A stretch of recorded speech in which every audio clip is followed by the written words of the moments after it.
морь бэлэн, майхан бэлэн, мах бэлэн, харин авч явах хувцас, хөнжил гудас маань л бэлэн биш. За манайхаа E-Mart-ийн хан уул салбар дээр ирчлээ.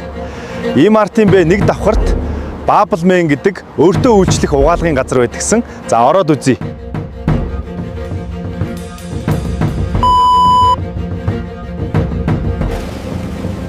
Цэвэрхэн 5 тухтай газар байна. 30-35 кг-ийн том угаалгын машинууд байд юм биш үү? Нэг машинд нь 60-аас 70 ширхэг хувцас, эсвэл 4-5 ширхэг хөнжил нэгдүгээр угаачдаг гэж байна. Угаалга маань явж явах хооронд E-Mart-аар ороод аян замын хүнсээ цуглуулаад цаг заваа хэмнэж юм байна.